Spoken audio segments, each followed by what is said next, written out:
வணக்கம். நீங்க பணக்காரர் ஆகிறது உங்க புத்திசாலித்தனத்தை பொறுத்தது இல்லைன்னு சொன்னா நம்புவீங்களா? பணத்தோட உளவியல் நாம நினைக்கிறத விட ரொம்பவே வித்தியாசமானது. வாங்க, அதோட சில ஆச்சரியமான ரகசியங்களை பத்தி பார்க்கலாம். என்னது ஆச்சரியமா இருக்கா? உண்மையில நீங்க ஃபினான்ஷியலா ஜெயிக்கிறதுக்கும் உங்க புத்திசாலித்தனத்துக்கும் நேரடி சம்பந்தமே கிடையாது. இதுதான் பணத்தோட உளவியல்ல நாம முதல்ல புரிஞ்சுக்க வேண்டிய விஷயம். உண்மை என்னன்னா, பண விஷயத்துல உங்க அறிவை விட உங்க நடத்தை தான் ரொம்ப ரொம்ப முக்கியம். ஃபினான்ஸுங்கிறது ஒரு கணக்கு மாதிரி கடினமான ஒரு சப்ஜெக்ட் கிடையாது. அது பொறுமை, ஒழுக்கம் மாதிரியான ஒரு சாஃப்ட் ஸ்கில். இதை மனசுல வச்சுக்கிறது ரொம்ப அவசியம். சரி, பகுதிக்குள்ள போலாம். செல்வம் சேர்க்கிறதுங்கிறது கஷ்டமான கணக்க பத்தி இல்ல, அது நம்ம குணங்களை பத்தினது. அத பத்தி இங்க கொஞ்சம் விரிவா பார்க்கலாம். இங்க பாருங்களேன், ஒரு பக்கம் பொறுமை, கன்சிஸ்டன்சி, பணிவு மாதிரியான குணங்கள், இன்னொரு பக்கம் கஷ்டமான ஃபார்முலா, அதிக ஐக்யூ. இதுல எது நிஜமான செல்வத்தை கொடுக்கும்னு நினைக்கிறீங்க? ஆச்சரியமா இருக்கலாம், ஆனா இந்த சிம்பிளான குணங்கள் தான் ஃபினான்ஷியல் சக்சஸ்க்கு அடித்தளம். நீங்க ரொம்ப புத்திசாலியா இருக்கிறத விட ரொம்ப ஒழுக்கமா இருக்கிறது தான் இங்க முக்கியம். அடுத்தது பகுதி 2, பணத்தோட மனவிளையாட்டு. நம்ம ஒவ்வொருத்தரோட தனிப்பட்ட அனுபவங்களும் பணத்தை பத்தின நம்ம பார்வையை எப்படி உருவாக்குதுன்னு இங்க கொஞ்சம் ஆழமா பார்க்கலாம். நம்மளோட பர்சனல் ஹிஸ்டரி நம்மளோட ஃபினான்ஷியல் மைண்ட் செட்டை எப்படி ஆழமா பாதிக்குதுன்னு பார்க்கலாமா? உதாரணத்துக்கு, தன்னோட வாழ்க்கை முழுசும் பணப்பற்றாக்குறையையும் கஷ்டத்தையும் பார்த்து ரொம்ப வறுமையில வளர்ந்த ஒருத்தரை எடுத்துக்கலாம். அதே நேரத்துல ஒரு வசதியான குடும்பத்துல பிறந்து எந்த பண கஷ்டமும் இல்லாம வளர்ந்த இன்னொருத்தரையும் எடுத்துக்கலாம். இவங்க 2 பேரோட அனுபவமும் ஒண்ணுக்கு சம்பந்தமே இல்லாதது இல்லையா? இந்த ஒப்பீட இத ரொம்ப தெளிவா காட்டுது பாருங்க. வறுமையில வளர்ந்த ஒருத்தர் ரிஸ்க் எடுக்கிறத ஒரு பெரிய ஆபத்தா பாக்குறாரு, ஆனா வசதியா வளர்ந்தவரு அதைய வளர்ச்சிக்கான ஒரு வாய்ப்பா பாக்குறாரு. இதுல இருந்து நாம என்ன தெரிஞ்சுக்கணும்னா, யாரும் பைத்தியக்காரங்க கிடையாது. நம்ம ஒவ்வொருத்தரும் எடுக்கிற ஃபினான்ஷியல் முடிவுகள் அவங்க அனுபவத்துக்கு ஏத்ததுதான். அது மட்டும் இல்லாம, ஃபினான்ஷியல் சக்சஸ்ல நம்ம கண்ட்ரோல்ல இல்லாத 2 பெரிய சக்திகள் இருக்கு. ஒன்னு அதிர்ஷ்டம், இன்னொன்னு நேரம். சில சமயம் நாம எடுக்கிற முடிவுகளை விட இந்த கண்ணுக்கு தெரியாத சக்திகள் தான் பெரிய இம்பாக்ட உருவாக்கும். இப்ப நாம ஒரு முக்கியமான வித்தியாசத்தை பத்தி பேசலாம். பணக்காரர் வெர்சஸ் செல்வந்தர். பணக்காரரா இருக்கிறதுங்கிறது நீங்க பாக்குற விஷயம், விலை உயர்ந்த காரு, பெரிய வீடு. ஆனா செல்வந்தரா இருக்கிறதுங்கிறது நீங்க பார்க்க முடியாதது. முதலீடுகள், சேமிப்பு, எல்லாத்துக்கும் மேல உங்க நேரத்தை நீங்க எப்படி கண்ட்ரோல் பண்றீங்கிறது. அப்போ உண்மையான செல்வம்னா என்ன? அது உங்க பேங்க் அக்கவுண்ட்ல இருக்கிற ஒரு நம்பர் கிடையாது. அது உங்க நேரத்தை கண்ட்ரோல் பண்ற திறமை.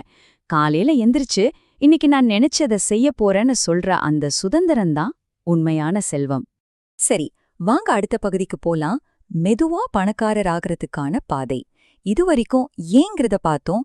இப்போ செல்வத்தை உருவாக்குறதுக்கான எப்படிங்கிறத பத்தி பார்க்கலாம். காம்பவுண்டிங், அதாவது கூட்டுவட்டியோட ரகசியமே ஒரு இன்வெஸ்ட்மெண்ட் ஸ்ட்ராட்டஜி கிடையாது. அதோட உண்மையான மேஜிக் என்ன தெரியுமா? டைம். ஆமா, பல வருஷங்களுக்கு தொடர அந்த நம்ப முடியாத பொறுமை தான் உண்மையான செல்வத்தை உருவாக்குது. செல்வம் ஒரு நேர்கோட்ல வளராது.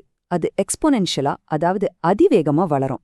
உங்க முதலீட்டோட முதல் 10 வருஷ வளர்ச்சியை விட 20வது வருஷத்துலேருந்து 30வது வருஷத்துக்குள்ள நடக்கிற வளர்ச்சி பல மடங்கு ஜாஸ்தியா இருக்கும். இதுதான் டைமோட பவர். அப்போ கூட்டு வட்டினா என்ன? சிம்பிளா சொல்லணும்னா, உங்க சொத்துக்கள்ல இருந்து வர வருமானத்தை, அதாவது லாபத்தையோ வட்டியோ திரும்பவும் முதலீடு செஞ்சு அது மூலமா இன்னும் அதிக வருமானம் பாக்குறது தான். இதுதான் அந்த வளர்ச்சிக்கு பின்னால இருக்கிற இன்ஜின். பணம் உங்களுக்காக பணத்தை சம்பாதிக்க ஆரம்பிச்சிடும். நம்மள நிறைய பேரு அதிக ரிட்டர்ன்ஸ் கொடுக்கற இன்வெஸ்ட்மெண்ட்டை தேடி ஓடுறோம். ஆனா உண்மை என்ன தெரியுமா? செல்வத்துல 75% சேமிப்புல இருந்து தான் வருது. ஒரு சராசரி மனுஷனுக்கு ரொம்ப புத்திசாலித்தனமா இன்வெஸ்ட் பண்றதை விட அதிகமா சேமிக்கிறது தான் பெரிய செல்வத்தை உருவாக்கும். ரொம்ப பெரிய லாபத்தை டார்கெட் பண்றதை விட ஓரளவு நல்ல லாபத்தை ரொம்ப நாளைக்கு கன்சிஸ்டன்டா பாக்குறது தான் ரொம்பவே பவர்ஃபுல். இந்த பயணத்துல புத்திசாலியா இருக்கிறத விட விடாம தொடர்ச்சியா இருக்கிறது தான் முக்கியம். இப்போ கடைசி மற்றும் ரொம்ப ரொம்ப முக்கியமான பகுதிக்கு வந்திருக்கோம். நீங்க கஷ்டப்பட்டு சேர்த்த செல்வத்தை எப்படி காப்பாத்திக்கிறது? உண்மையில பணக்காரர் ஆகிறத விட பணக்காரராவே இருக்கிறது தான் கஷ்டம். பணக்காரர் ஆகிறது ஒரு மலை மேல ஏறுற மாதிரி, ஆனா பணக்காரராவே இருக்கிறது அந்த மலை உச்சியில நின்னு புயல சமாளிக்கிற மாதிரி. இதுக்கு தேவை சர்வைவல். அதிக லாபம் பாக்குறத விட நம்ம முதலீடு ஒருபோதும் அழியாம பாத்துக்கிறது தான் இங்க முக்கியம்.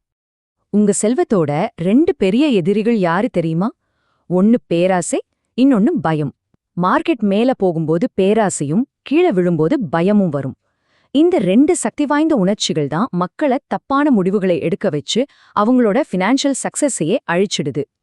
அப்போ ஃபினான்ஸ்லயே ரொம்ப கஷ்டமான ஸ்கில் எது? பர்சனல் ஃபினான்ஸ்ல ரொம்ப முக்கியமான ஆனா கத்துக்கிறதுக்கு ரொம்பவே கஷ்டமான ஒரு விஷயத்த பத்தி தான் இப்ப பார்க்க போறோம். அது இதுதான், நம்மளோட கோல் போஸ்ட நகர விடாம பாத்துக்கிறது. இன்னும் கொஞ்சம் வேணும், இன்னும் கொஞ்சம் வேணும்னு நாம தொடர்ந்து ஓடிக்கிட்டே இருந்தா அந்த ஓட்டத்துக்கு முடிவே இருக்காது. அதுதான் உண்மையான ஆபத்து. இதுக்கு தீர்வு என்னன்னா, போதுங்கிற ஒரு வார்த்தை தான். இன்னும் வேணும், இன்னும் வேணுங்கிற ஆசை கடைசியில வருத்தத்துல தான் முடியும்னு நம்ம புரிஞ்சுக்கணும். உங்களுக்கு போதும்னு எப்ப தோணுதோ அப்போ கிடைக்கிறது தான் ஃபினான்ஷியல் பீஸ், அதாவது நிதி அமைதி. அதனால நான் உங்ககிட்ட விட்டுட்டு போற ஒரு முக்கியமான கேள்வி இதுதான்: உங்களுக்கு போதுங்கிறது என்ன?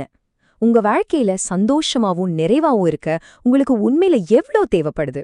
இந்த கேள்விய பத்தி கொஞ்சம் யோசிச்சு பாருங்க.